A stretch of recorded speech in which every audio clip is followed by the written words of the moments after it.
नमस्कार दोस्तों, मैं Parasnath life high study IAS में आपका स्वागत है।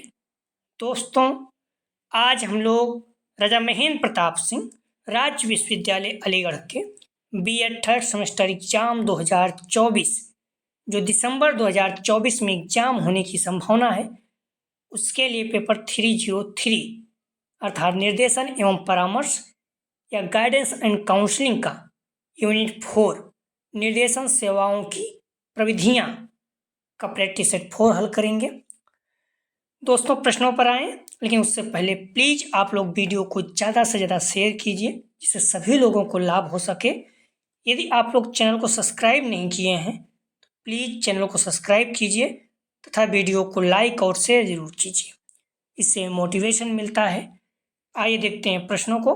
पेपर 303 अर्थात निर्देशन एवं परामर्श गाइडेंस एंड काउंसलिंग यूनिट 4 निर्देशन सेवाओं की प्रविधियां टेक्निक ऑफ गाइडेंस सर्विसेज। ध्यान रखना, इसका हम लोग सेट 4 हल करेंगे। इसके पहले 3 प्रैक्टिस सेट हल कर चुके हैं। यदि आप लोग नहीं देखे हैं तो डिस्क्रिप्शन में जाइए, लिंक आप प्लेलिस्ट 303 इस जगह पे क्लिक कीजिए। इस पेपर की सारी प्रैक्टिस सेट आपके क्रम से मिल जाएंगे, या फिर जस्ट इसके नीचे देखेंगे तो लिंक आप प्लेलिस्ट ऑल पेपर दिया गया है, उस जगह पे क्लिक करेंगे तो सारे पेपर की सारी वीडियो आपको क्रम से मिल जाएगी। इसमें 301 302, ठीक है, तो आपको क्रम से मिल जाएंगे और सारे पेपर को आप सॉल्व कर सकते हैं। यदि कोई क्वेरी है तो 9654302596 पर आप मैसेज करके पूछ सकते हैं। ध्यान रखना, हम लोग जल्द ही बीटीसी का भी क्लास स्टार्ट कर देंगे। जो अपने परिचित में बीटीसी वाले बच्चे हैं उन्हें आप बता सकते हैं, ठीक है। सेकंड सेमेस्टर या फिर फोर्थ सेमेस्टर के बच्चे रहेंगे। और यदि कोई आपके परिचित में जो भी बच्चे एडमिशन चाहते हैं बहुत ही कम फीस में, या फिर क्लास नहीं करना चाहते, सिर्फ एग्ज़ाम देने के लिए तैयार हैं, सिर्फ एग्ज़ाम देना है, तो उन्हें भी इस नंबर पर मैसेज करके बात कर सकते हैं। आइए देखते हैं प्रश्नों को।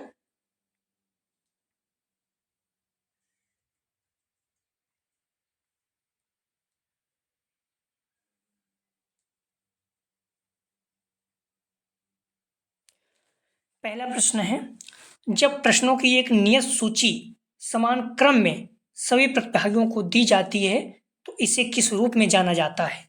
ए संकलनात्मक साक्षात्कार, बी संरचित साक्षात्कार, सी निर्माणात्मक साक्षात्कार, डी इनमें से कोई नहीं। जब प्रश्नों की एक नियत सूची समान क्रम में सभी प्रतिभागियों को दी जाती है तो इसे किस रूप में जाना जाता है? सही जवाब हो जाएगा बी संरचित साक्षात्कार। अगला प्रश्न है,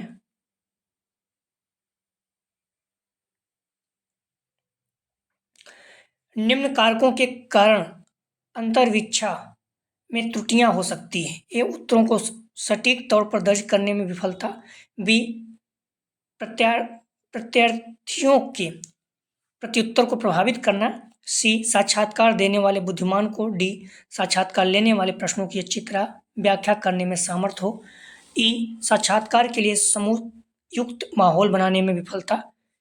A B D B, B केवल ए बी ई डी, ए केवल ए बी डी, बी केवल ए बी ई, सी केवल बी सी डी, डी केवल सी डी ई।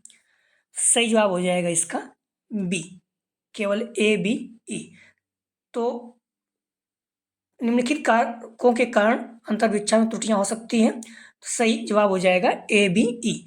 उत्तरों को सटीक तौर पर दर्ज करने में विफलता, प्रत्यार्थियों के प्रत्युत्तर को प्रभावित करना और साक्षात्कार के लिए संयुक्त माहौल बनाने में विफलता। ठीक, 3 सही है, बी इसका सही जवाब है। अगला प्रश्न है, सुव्यवस्थित साक्षात्कार के लिए प्रश्न तैयार करने में निम्नलिखित में से कौन से उपयोगी संकेत हैं? ए आरंभिक प्रश्न मनोहर और रुचिकर होनी चाहिए, बी आरंभिक प्रश्न शोध विषय से संबंधित होनी चाहिए, सी सामान्य प्रश्न विशेष प्रश्नों से पूर्व होनी चाहिए, डी यदि प्रश्न सूची लंबी हो तो प्रश्नों को समूहबद्ध किया जा सकता है, ई साक्षात्कार देने वालों के उत्तरों की सत्यता को परखने के लिए व्यक्तिगत प्रश्नों को बार बार दोहराएं। तो ए विकल्प ए केवल ए बी सी बी, केवल ACDC, केवल BCDD, केवल ADE। सही जवाब हो जाएगा इसका, ध्यान रखना, 3 का C, केवल BCD। सुव्यवस्थित साक्षात्कार के लिए प्रश्न तैयार करने में निम्नलिखित में से उपयुक्त संकेत है। तो आरंभिक प्रश्न शोध विषय से संबंधित होना चाहिए और सामान्य प्रश्न विशेष प्रश्नों से पूर्व होना चाहिए, और यदि प्रश्न सूची लंबी हो तो प्रश्नों को समूहबद्ध किया जा सकता है। ठीक है, BCD सही है, C इसका सही जवाब है। अगला प्रश्न है, संरचित साक्षात्कार के लाभ हैं। A सीमित संख्या में विकल्प प्रदान करता है जिससे सामान्यीकरण की संभावना कम हो जाती है। B प्रश्नों को मानकीकृत कर देता है। C काफी हद तक सटीकता संभव होती है।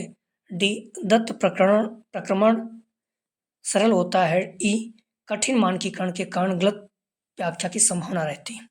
तो विकल्प है A, केवल ABC, B केवल BCD, C CDED, ADE। सही जवाब हो जाएगा 4 का, ध्यान रखना, B केवल BCD। संरचित साक्षात्कार के लाभ हैं, तो प्रश्नों में मानकीकृत कर देता है, काफी हद तक सटीकता संभव होती है, दत्त प्रक्रमण सरल होता है। अगला प्रश्न है, मार्गदर्शन कार्यक्रम की प्रभावशीलता को नियमित जांच का प्रयोजन कौन करता है? A अनुसंधान और मूल्यांकन, B अनुवर्ती, C परामर्श, D प्लेसमेंट। तो मार्गदर्शन कार्यक्रम की प्रभावशीलता को नियमित जांच का प्रयोजन कौन करता है? सही जवाब हो जाएगा B अनुवर्ती। अगला प्रश्न है, सामान्य व्यक्तियों पर मानकीकृत वस्तुनिष्ठ प्रकार के परीक्षणों के दिए गए संग्रह के उपयोग से किस प्रकार की मार्गदर्शन सेवा की सुविधा है?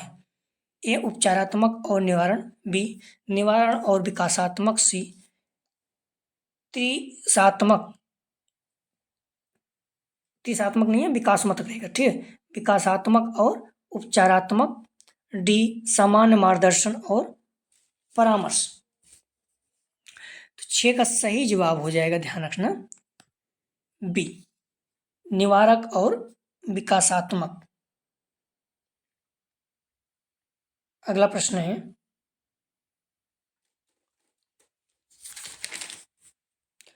रिकॉर्डिंग के अवलोकन और रेटिंग के लिए अवलोकन में काउंसलर क्या करता है? A रिकॉर्डिंग के लिए अवलोकन में काउंसलर एक बहुमुखी कमरे की तरह काम करता है।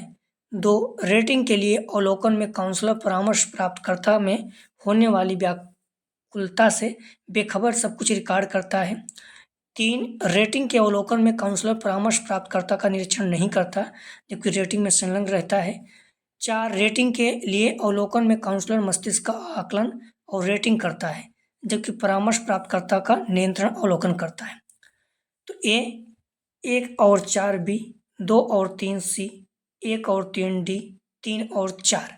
सही जवाब हो जाएगा 7 का, ध्यान रखना, A 1 और 4।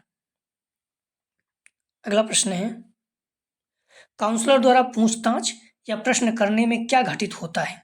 A छात्रों को मदद करने की प्रक्रिया में आगे बढ़ने में मदद करना, B उनकी कहानी के अन्य भागों की जांच करना, C काउंसलर शारीरिक या मनोवैज्ञानिक रूप से छात्रों के साथ हो सकता है, D इनमें से कोई नहीं।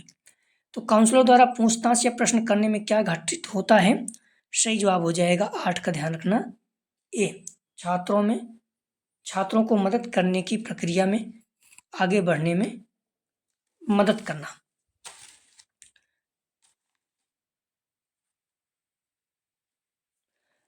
अगला प्रश्न है,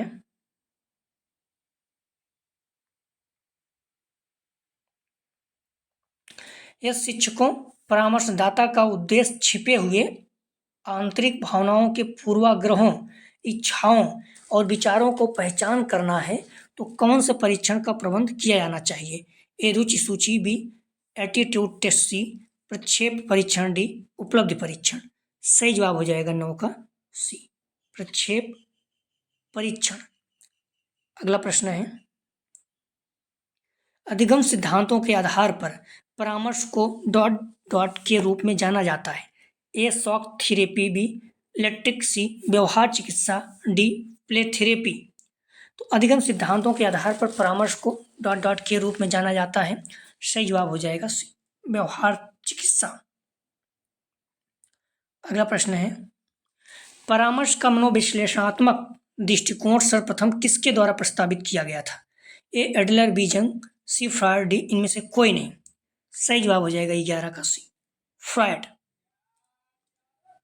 अगला प्रश्न है, ऐसी सेवाएं जो छात्रों को नए परिवेश और अपने आप को अनुकूल बनाने के लिए संगठित की जाती है और आवश्यक समायोजन करती है, वे हैं ए अनुवर्ती सेवाएं, बी प्लेसमेंट सेवाएं, सी अभिविन्यास सेवाएं, डी इनमें से कोई नहीं। सही जवाब हो जाएगा 12 का सी, अभिविन्यास सेवाएं। अगला प्रश्न है, निर्देशन परामर्श में रोग निदान से काउंसलिंग के डॉट डॉट के बारे में समझने में मदद मिलती है। ए अतीत, बी वर्तमान, सी अतीत और भविष्य, डी भविष्य। तो निर्देशन परामर्श में रोग निदान से काउंसलिंग के डॉट डॉट बारे में समझने में मदद मिलती है। सही जवाब हो जाएगा डी भविष्य। निर्देशन परामर्श में रोग निदान से काउंसलिंग के भविष्य के बारे में समझने में मदद मिलती है, डी इसका सही जवाब है। अगला प्रश्न है, स्कूलों में मार्गदर्शन सेवाएं प्रदान करने के लिए सबसे जरूरी क्या है? ए मार्गदर्शन और परामर्श कक्ष, बी छात्रों के मूल्यांकन के लिए मानकीकृत टेस्ट, सी समय, डी पेशेवर रूप से योग्य और पर्याप्त रूप से प्रशिक्षित कर्मी। सही जवाब हो जाएगा डी पेशेवर रूप से योग्य और पर्याप्त रूप से प्रशिक्षित कर्मी। ठीक है, तो स्कूलों में मार्गदर्शन सेवाएं प्रदान करने के लिए सबसे जरूरी क्या है? तो पेशेवर रूप से योग्य और पर्याप्त रूप से प्रशिक्षित कर्मी, डी इसका सही जवाब है। अगला प्रश्न है, निम्नलिखित में से कौन सा डिस्प्ले पोर्टफोलियो का उद्देश्य है? ए शिक्षार्थियों द्वारा प्राप्त उपलब्धि के उच्चतम स्तर को प्रदर्शित करना, बी विशिष्ट शिक्षण परिणामों के बारे में छात्रों के सीखने के दस्तावेजीकरण करना, सी किसी भी पाठ्यचर्या क्षेत्र में शिक्षार्थियों की निपुणता प्रदर्शित करना, डी शिक्षार्थियों के कठिनाई क्षेत्र का निदान करना। सही जवाब हो जाएगा 15 का ए, शिक्षार्थियों द्वारा प्राप्त उपलब्धि के उच्चतम स्तर को प्रदर्शित करना। अगला प्रश्न है, विद्यार्थियों के पोर्टफोलियो बनाने की अच्छी प्रथाएं क्या है? ए किसी विशिष्ट कारण के आधार पर पोर्टफोलियो में शामिल किए जाने वाले कार्य का चयन करना, बी पोर्टफोलियो में रखे जाने वाले छात्र के काम के सभी वस्तुओं का चयन करना, सी बच्चे को पोर्टफोलियो में डालने के लिए उसके काम का चयन करना, डी समय की अवधि में छात्र की सभी तरह की जानकारी को क्रमबद्ध तरीके से एकत्रित करना। विकल्प है A B C, B A D C, A B D, D A C D. सही जवाब हो जाएगा 16 का डी, ए सी डी। तो विद्यार्थियों के पोर्टफोलियो बनाने की अच्छी प्रथाएं क्या हैं? तो ए किसी विशिष्ट कारण के आधार पर पोर्टफोलियो में शामिल किए जाने वाले कार्य का चयन करना, और सी बच्चे को पोर्टफोलियो में डालने के लिए उसके काम का चयन करना, डी समय की अवधि में छात्र की सभी तरह की जानकारियों को क्रमबद्ध तरीके से एकत्रित करना, डी इसका सही जवाब है। अगला प्रश्न है, छात्रों के प्रदर्शन का रिकॉर्ड रखने के लिए विभिन्न प्रकार के कार्यों के संग्रह को क्या कहा जाता है? ए सरनामा, B file, C data sheet, D portfolio. सही जवाब हो जाएगा 17 का डी पोर्टफोलियो। अगला प्रश्न है, प्राथमिक स्तर पर पोर्टफोलियो में क्या शामिल है? ए बच्चे द्वारा बनाए गए चित्र, बी स्वमूल्यांकन पत्रक, सी माता पिता मूल्यांकन पत्रक, डी उपयुक्त सभी। सही जवाब हो जाएगा 18 का ए बच्चे द्वारा बनाए गए चित्र। पोर्टफोलियो पर पत्रों का संगठित और क्रमबद्ध संग्रह होता है जो बच्चों द्वारा किसी विशेष समय अंतराल या समय की एक निश्चित अवधि में तैयार किया गया हो। पोर्टफोलियो बच्चों की भाषाई क्षमता का आकलन करते हुए उनकी क्रमिक प्रगति को संदर्भित करता है। पोर्टफोलियो से बच्चे के विभिन्न अवस्थाओं में भाषा विकास दर का पता चलता है या शिक्षा को बच्चे के प्रगति और भाषा क्षमता के आकलन के बारे में जानकारी देता है। पोर्टफोलियो भाषा आकलन करने में सर्वाधिक सहायक है क्योंकि पोर्टफोलियो के प्रयोग द्वारा बच्चे की भाषा विकास से संबंधित निरंतर प्रगति का विस्तृत वर्णन किया जाता है। बच्चे के उत्कृष्ट कार्यों को उद्देश्यपूर्ण तथा व्यवस्थित रूप से संकलित कर सुरक्षित रखा जाता है। बच्चों की भाषा संबंधी आवश्यकताओं और समस्याओं को समझकर उपचारात्मक शिक्षण द्वारा दूर किया जाता है। बच्चों के लिखित कार्यों के नमूनों, रचनात्मक लेखन, कलाकार लेखन, आत्म आकलन आदि सामग्री का संलग्न किया जाता है। क्लियर है? तो ये पोर्टफोलियो से संबंधित चीजें हैं। ठीक है, प्राथमिक प्रश्न क्या क्या शामिल है। अगला प्रश्न है, निम्नलिखित में से कौन सी पोर्टफोलियो की विशेषता नहीं है? सही जवाब हो जाएगा 19 का, ध्यान रखना डी। पोर्टफोलियो में अलग अलग परीक्षण और प्रश्नोत्तरी शामिल है और सीखने के उत्पाद का पता लगाने में मदद मिलती है। डी इसका सही जवाब है। अगला प्रश्न है, कलाकृतियां, लैब रिपोर्ट या रीडिंग लॉग किस प्रकार के मूल्यांकन के उदाहरण हैं? ये सारांशित मूल्यांकन बी, रचनात्मक आकलन सी, CCED पोर्टफोलियो मूल्यांकन। सही जवाब हो जाएगा 20 का डी, पोर्टफोलियो मूल्यांकन। आप लोग ध्यान रखना, आप डिस्क्रिप्शन में जाएंगे, लिंक आप प्लेलिस्ट 303 दिया गया है, इस जगह पर क्लिक करेंगे तो इस पेपर की सारी वीडियो आपको क्रम से मिल जाएगा। जस्ट उसके नीचे देखेंगे तो लिंक आप प्लेलिस्ट ऑल पेपर दिया गया है डिस्क्रिप्शन में। ठीक है, वहाँ पर क्लिक करेंगे तो सारे पेपर की सारी वीडियो क्रम से मिल जाएगी, मतलब 301, 302, ठीक है, या फिर जो भी आगे सॉल्व करेंगे सभी पेपर की क्रम से वीडियो मिल जाएगी। तो आप लोग या फिर प्ले लिस्ट में जाकर आप सारी वीडियो को देख सकते हैं। यदि कोई क्यूरीज है 9654302596 पर मैसेज करके आप पूछ सकते हैं। मैंने बार बार कहा, जस्ट आप लोग क्लास खत्म होने के बाद BTC क्लास स्टार्ट करेंगे, कोई आपके परिचय में तो आप इन्हीं चैनल के बारे में बता सकते हैं, या फिर आपके परिचय में कोई एडमिशन चाहते हैं BTC में, बहुत ही कम फीस में, सिर्फ एग्जाम देने जाना है, क्लास नहीं करना है, तो उन्हें भी बता सकते हैं, इस नंबर को बात कर सकते हैं आप लोग। अगला प्रश्न है, विद्यालयों में विद्यार्थियों से संबंधित विभिन्न प्रकार के अभिलेखों को क्रमबद्ध रूप से संयोजित किया जाता है। ए पुस्तकालय, बी संचयी अभिलेख, सी पंजीयन अभिलेख, डी इनमें से कोई नहीं।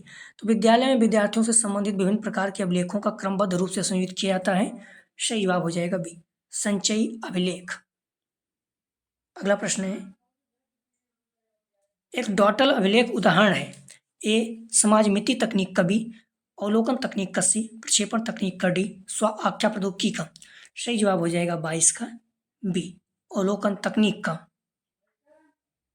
अगला प्रश्न है, साक्षात्कार किस उपकरण का उदाहरण है? ए स्व आख्या प्रौद्योगिकी, बी अवलोकन तकनीक, सी समाजमिति तकनीक, डी प्रक्षेपण तकनीक। सही जवाब हो जाएगा 23 का ए, स्व आख्या प्रौद्योगिकी। अगला प्रश्न है, रोरसा का मसी लक्ष्य परीक्षण उदाहरण है। ए अवलोकन तकनीक, बी प्रक्षेपण तकनीक, सी प्रक्षेपण तकनीक, डी स्व आख्या प्रौद्योगिकी। तो रोरसा का मसी लक्ष्य परीक्षण उदाहरण है। सही जवाब हो जाएगा बी, प्रक्षेपण तकनीक। अगला प्रश्न है, अनुसूची एक आदर्श सूची, कैटलॉग, ऑरेंज की सूची है। ए वेबस्टर, बी कैटल, सी रोरसा, डी रूसो। सही जवाब हो जाएगा ए वेबस्टर। अगला प्रश्न है, आप लोग ध्यान रखना, प्रश्नों को जवाब जरूर दिया करें, इससे क्या होगा आपको याद रहेगा, आप प्रश्नों के साथ बने रहेंगे। आप देखिए एग्जाम में जब आप बैठते हैं तो आपको प्रश्न मैक्सिमम याद हो जाते हैं। क्यों? आपको मन बहुत एकाग्र रहता है। अगर आप प्रश्नों का जवाब देते रहेंगे तो मैक्सिमम प्रश्न आपको याद होते जाएंगे, और कुछ करना नहीं है, सारे प्रश्नों को आप अच्छे से तैयार कर लीजिए, निश्चित रूप से आपको 85 से 90% बन जाएंगे। बच्चों को 95-93% तक बने हुए हैं। ठीक है, कुछ करना नहीं, कहीं आ रहे हैं, जा रहे हैं, कहीं भी बार बार प्रश्नों को आप सुनिए, याद कर डालिए। प्रश्न है, निम्नलिखित में से कौन सा परीक्षण नहीं है? ए अभिक्षमता परीक्षण, बी निर्णयात्मक परीक्षण, सी प्रेक्षण, डी बुद्धि परीक्षण। सही जवाब हो जाएगा सी, प्रेक्षण। अगला प्रश्न है, निम्नलिखित में से कौन सा वस्तुनिष्ठ परीक्षण का दोष है? ए पर्याप्त न्यूनीकरण, बी अंकन में सुविधा, सी उत्तर का अनुमान, डी विश्वसनीयता। सही जवाब हो जाएगा 27 का सी, उत्तर का अनुमान। अगला प्रश्न है, चेकलिस्ट किसका उदाहरण है? ए अवलोकन तकनीक, बी स्व आख्या प्रौद्योगिकी, सी प्रक्षेपण तकनीक, डी रचना प्रौद्योगिकी। चेकलिस्ट किसका उदाहरण है? सही जवाब हो जाएगा ए, अवलोकन तकनीक का। अगला प्रश्न है, व्यक्ति के ऊपर अभिव्यक्ति के लिए अंक, चिन्ह या मान्यता प्राप्त होती है। इस चेकलिस्ट में भी प्रक्षेपण तकनीक में सी, निर्धारण मापनी में डी उपयुक्त सभी। सही जवाब हो जाएगा 29 का सी, निर्धारण मापनी में।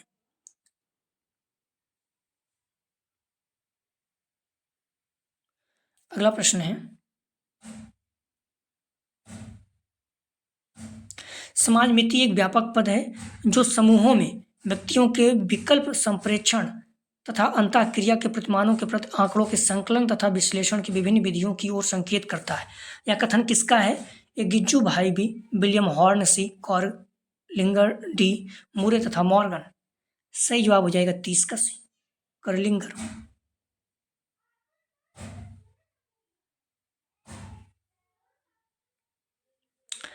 अगला प्रश्न है, साक्षात्कार के संबंध में कौन सा कथन असत्य है, मतलब गलत है? ए, साक्षात्कार एक आत्मनिष्ठ विधि है। बी, अनुवर्तन कार्य को उत्तर साक्षात्कार चरण कहते हैं। सी, यह विधि समस्या पर अधिक केंद्रित है। डी, साक्षात्कार प्रक्रिया असंवेदनशील होती है। साक्षात्कार के संबंध में कौन सा कथन असत्य है? सही जवाब हो जाएगा डी, साक्षात्कार प्रक्रिया असंवेदनशील होती है। अगला प्रश्न है, परामर्श प्राप्त करने की एक तकनीक मानकीकृत है। निम्न में से कौन सी एक मानकीकृत तकनीक है? ए, साक्षात्कार निर्धारण मापनी। बी, प्रश्नावली। सी, आत्मकथा। डी, बुद्धिमत्ता। तो परामर्श प्राप्त करने की एक तकनीक मानकीकृत है। निम्न में से कौन सी एक मानकीकृत तकनीक है? सही जवाब हो जाएगा डी, बुद्धिमत्ता। बुद्धिमत्ता डी इसका सही जवाब। अगला प्रश्न है, व्यक्तित्व परीक्षण के संदर्भ में क्या सत्य नहीं है, मतलब गलत है? ए, व्यक्तिनिष्ठ अध्ययन विधि के आधार पर प्रदत्त माता पिता द्वारा एकत्रित किया सकते हैं। बी, आत्मकथा वस्तुनिष्ठ विधि का भाग है। सी, व्यक्तिनिष्ठ और वस्तुनिष्ठ परीक्षण अचेतन मन का अध्ययन करने में असमर्थ होते हैं। डी, रोसा परीक्षण प्रक्षेपण विधि का भाग है। सही जवाब हो जाएगा 33 का बी, आत्मनिष्ठ वस्तुनिष्ठ विधि का भाग है। अगला प्रश्न है, कक्षा अधिगम तथा मार्गदर्शन में निहित मनोवैज्ञानिक के सकारात्मक कारकों में क्या शामिल नहीं है? ए, अभिप्रेरणा। बी, अभिधारणा की लंबी अवधि। सी, प्रगति मूल्यांकन। डी, अभिरचना अधिगम। तो कक्षा अधिगम तथा मार्गदर्शन में निहित मनोवैज्ञानिक के सकारात्मक कारकों में क्या शामिल नहीं है? सही जवाब हो जाएगा 34 का बी, अभिधारणा की लंबी अवधि।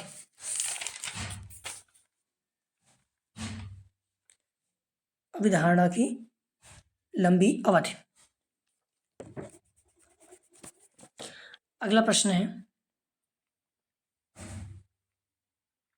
बच्चे अनुचित व्यवहार क्यों करते हैं?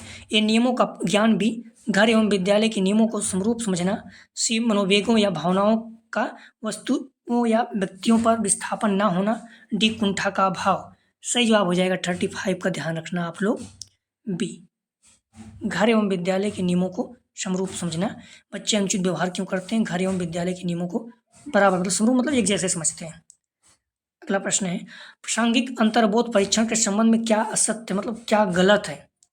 ए, यह परीक्षण व्यक्ति मापन हेतु किया जाता है। बी, इसमें 30 कार्ड मानकीकृत तस्वीर वाले होते हैं। सी, समूह रूप से इस परीक्षण को प्रोजेक्टर के माध्यम से प्रस्तुत किया जाता है। डी, एक छोटी सी कहानी 10 मिनट में लिखने को कहा जाता है। प्रासंगिक अंतर्बोध परीक्षण के संबंध में क्या असत्य है? सही जवाब हो जाएगा 36 का डी, एक छोटी सी कहानी 10 मिनट में लिखने को कहा जाता है। अगला प्रश्न है, मार्गदर्शन और परामर्श प्रक्रिया परीक्षण का महत्व है। निम्नलिखित में से कौन सा परीक्षण अप्रमापीकृत है? ए, बुद्धि परीक्षण। बी, अभियोक्ता परीक्षण। सी, व्यक्तित्व परीक्षण। डी, समाजमिति। सही जवाब हो जाएगा 37 का डी, समाजमिति। अगला प्रश्न है, बालक परीक्षण बोध CAT किस आयु वर्ग के बालकों के व्यक्तित्व मूल्यांकन हेतु प्रयुक्त होता है? ए, 3 से 10 वर्ष। बी, 4 से 12 वर्ष। सी, 5 से 15 वर्ष। डी, 8 से 18 वर्ष। तो बालक परीक्षण बोध अर्थात CAT किस आयु वर्ग के बालकों के व्यक्तित्व मूल्यांकन हेतु प्रयुक्त होता है? सही जवाब हो जाएगा 38 का ए, 3 से 10 वर्ष। अगला प्रश्न है, विद्यालय में संकलित आलेख पत्र कौन तैयार करता है? ए, परामर्शक। बी, मार्गदर्शक। सी, अध्यापक। डी, पर्यवेक्षक। सही जवाब हो जाएगा 39 का सी, अध्यापक। अगला प्रश्न है, व्यक्तिगत मार्गदर्शन में निम्न में से कौन से पक्ष सम्मिलित हैं? ए, नैतिक। बी, धार्मिक। सी, भावात्मक। डी, उपयुक्त सभी। सही जवाब हो जाएगा 40 का डी, उपयुक्त सभी। अगला प्रश्न है, जीवन शैली के विकृत रूप में किस मार्गदर्शन की अत्यंत आवश्यकता होती है? ए व्यक्तिगत मार्गदर्शन, बी स्वास्थ्य मार्गदर्शन, सी सामाजिक मार्गदर्शन, डी शैक्षिक मार्गदर्शन। सही जवाब हो जाएगा 41 का बी, स्वास्थ्य मार्गदर्शन। अगला प्रश्न है, निम्नलिखित में से कौन सी प्रमापीकृत तकनीक नहीं है? ये बुद्ध परीक्षण, बी अभिरुचि परीक्षण, सी उपलब्ध परीक्षण, डी प्रक्षेपण परीक्षण। निम्नलिखित में से कौन सी प्रमापीकृत तकनीक नहीं है? सही जवाब हो जाएगा 42 का डी, प्रक्षेपण परीक्षण। अगला प्रश्न है, जीवन की नई समस्याओं के प्रति समान अभियोजनशीलता को बुद्धि कहते हैं। यह परिभाषा किसने प्रस्तुत की? ए बकिंघम, बी विलियम हुंट, सी स्टर्न, डी स्पीयरमैन। सही जवाब हो जाएगा 43 का सी, स्टर्न। अगला प्रश्न है, उपलब्धि परीक्षण वह अभिकल्प है जो एक पाठ्यक्रम के विभिन्न विषयों में व्यक्ति के ज्ञान, समय व कौशल का मापन करता है।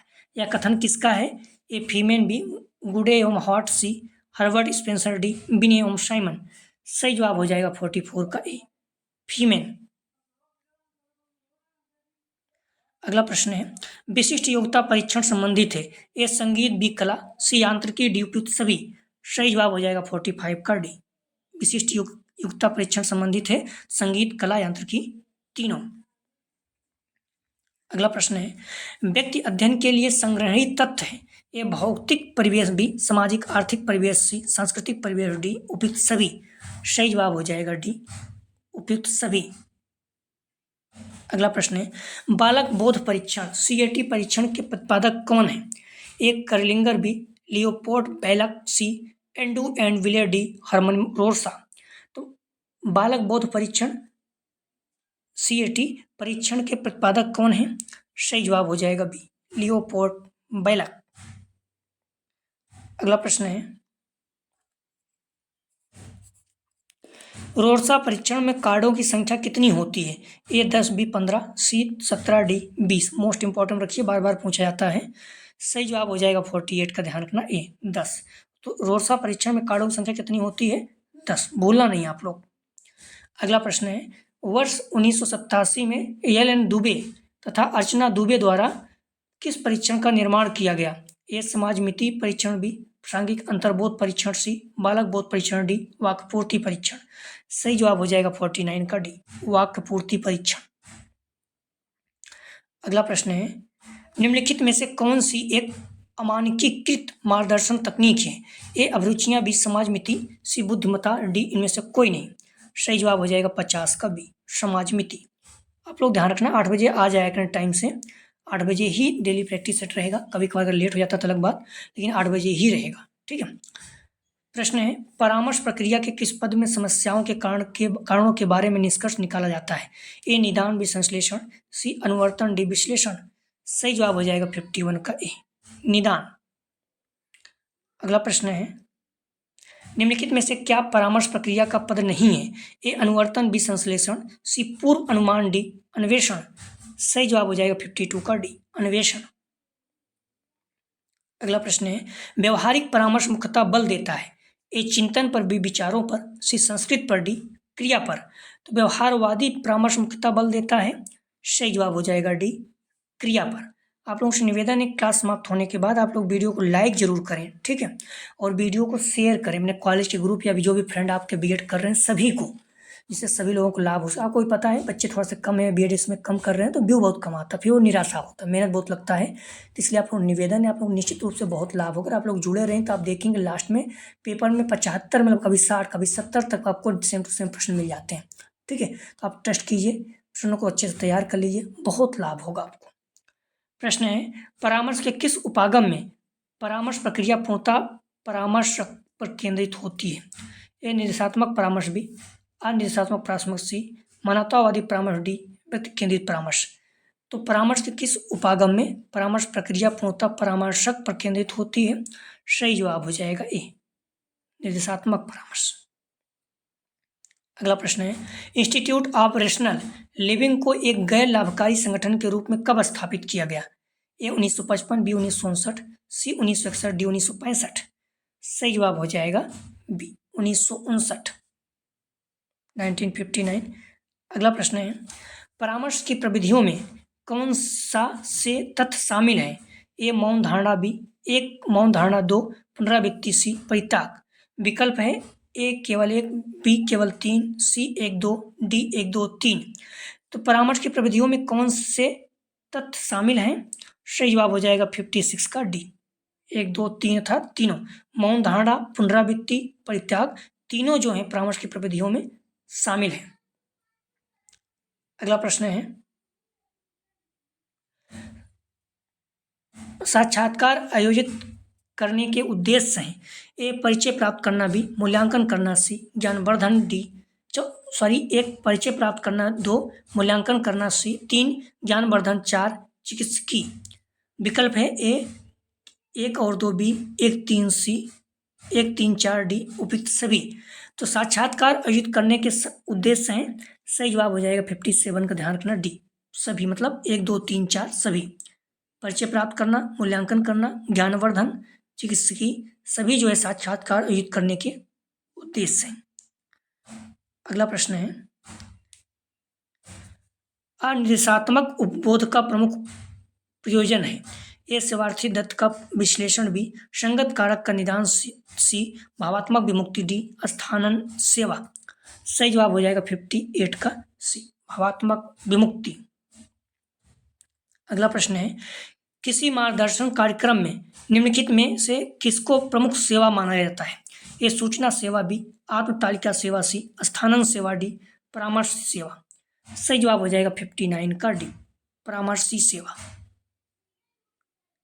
अगला प्रश्न है, डॉट डॉट डॉट डॉट में पारिवारिक पृष्ठभूमि और शैक्षिक विकास से संबंधित डाटा शामिल है। ए केस स्टडी, बी सामान्य व्यवहार, सी आनुवांशिक दृष्टिकोण, डी पर्याप्तता। सही जवाब हो जाएगा 60 का ए केस स्टडी। केस स्टडी में पारिवारिक पृष्ठभूमि और शैक्षिक विकास से संबंधित डाटा शामिल है। अगला प्रश्न है, निम्नलिखित में से कौन सी केस स्टडी पद्धति की विशेषताएं हैं? ए सराहनीय है, बी या विशिष्ट है, सी या वर्णनात्मक है, डी या अग्नात्मक है, ई या तांत्रिक है। तो ए केवल ए बी सी, बी केवल बी सी डी, सी केवल C D E, D A D E. सही जवाब हो जाएगा 61 का बी केवल बी सी डी। मतलब केस स्टडी पद्धति की विशेषता है या विशिष्ट है या वर्णनात्मक है या अग्नात्मक है, तीन सही है। अगला प्रश्न है, लिकर्ट स्केल का दूसरा नाम है। ए साक्षात्कार प्रोटोकॉल, बी घटना का नमूनाकरण, सी सारांशित रेटिंग पैमाना, डी रैंकिंग। तो लिकर्ट स्केल का दूसरा नाम है, सही जवाब हो जाएगा सी सारांशित रेटिंग पैमाना। अगला प्रश्न है,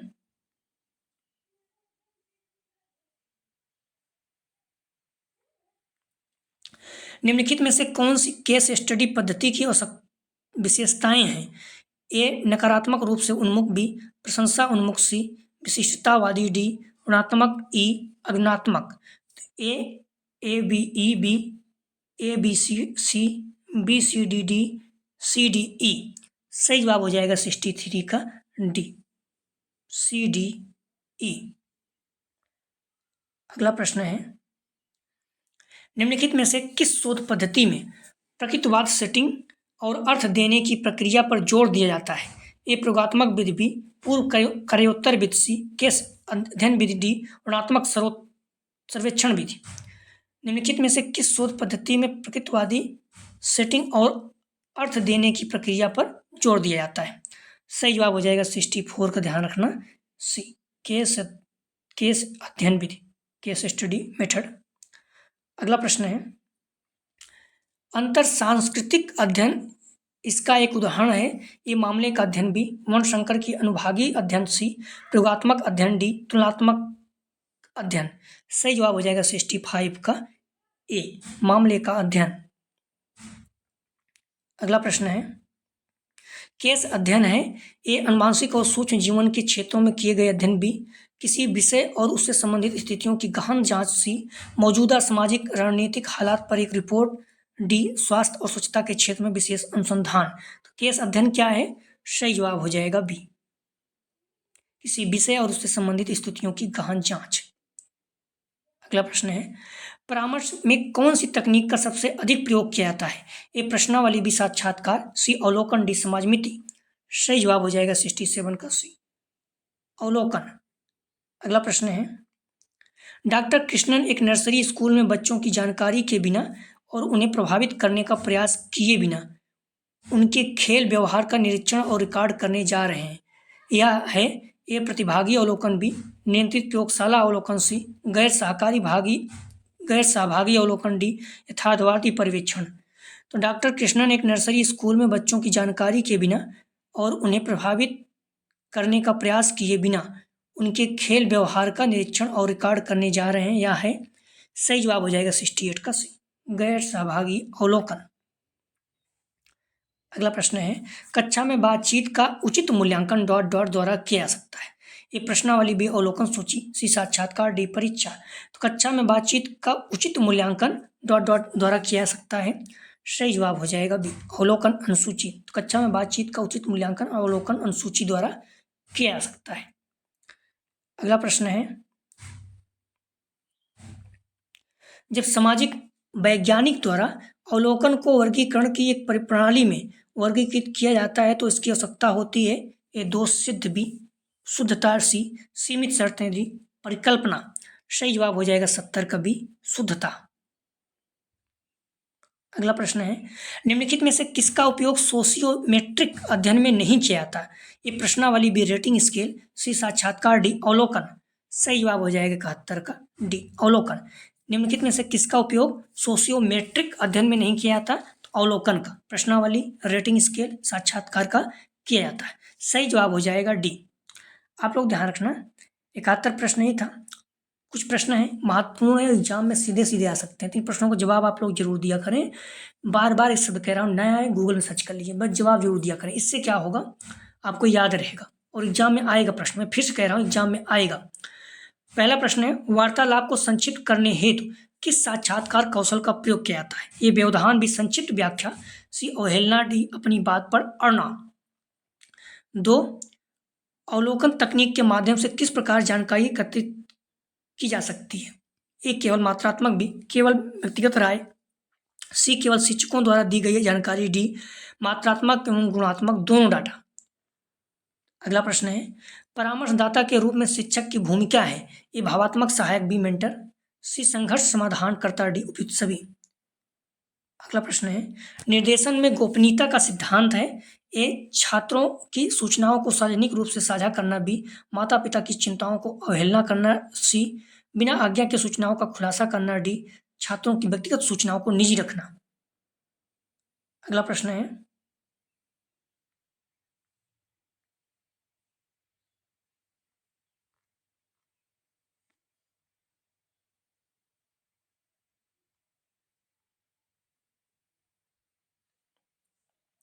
निर्देशन एक परामर्श के विषय में कौन सा कथन सही है?